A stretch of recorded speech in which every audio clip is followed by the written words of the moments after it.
The hall still echoed with the clash of staffs and serpents. Moments ago, the proud magicians of Egypt had stood before Pharaoh, confident in their mastery of illusion. But now their world had been turned upside down. They had seen with their own eyes a miracle no trick could imitate. The serpent of Moses had swallowed every illusion they cast, leaving nothing but the undeniable truth. For a moment, the hall was silent. The courtiers looked at one another, uncertain.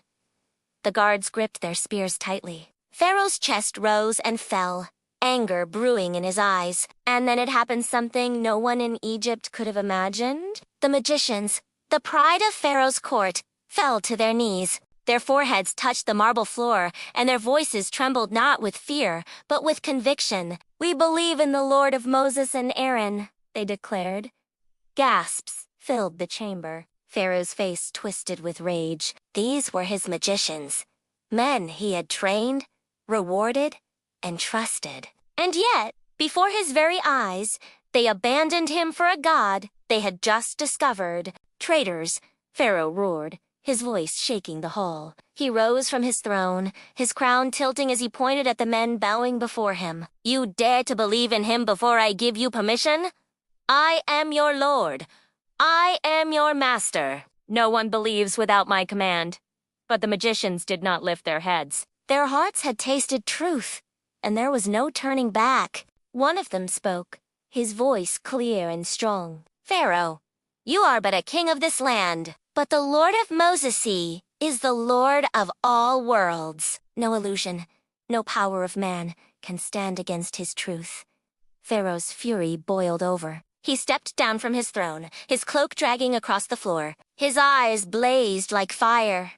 "Then hear your punishment," he thundered. "I will cut off your hands and your feet on opposite sides. I will crucify you on the trunks of palm trees, and then let us see if your Lord will save you." The courtiers trembled at his words. The guards stood ready, awaiting his command. Yet the magicians, moments ago masters of deceit, now stood as men of faith, unshaken even in the face of death. One magician lifted his head, his eyes calm. "Do what you will, Pharaoh. This life is temporary. We have seen the truth, And nothing you do can erase it. Our souls belong to the Lord of Moses, and to him we shall return." Their words struck like thunder. For the first time, Pharaoh's power seemed small, his threats hollow. His rage was real, but his control was slipping. The people in the hall whispered in fear. If even Pharaoh's own magicians had surrendered to Moses' God, what did that mean for Egypt? Pharaoh clenched his fists. His pride Would not allow him to falter. "Seize them," he bellowed. The guards moved forward, chains clinking, but the magicians did not resist. They walked with dignity, as though stepping toward eternal freedom rather than punishment.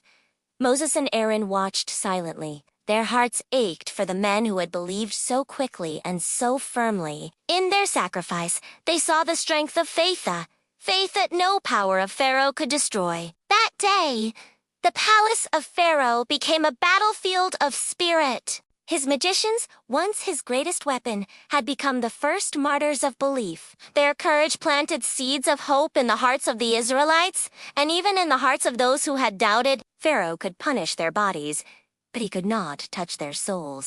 The truth had been revealed, and nothing in Egypt would ever be the same again.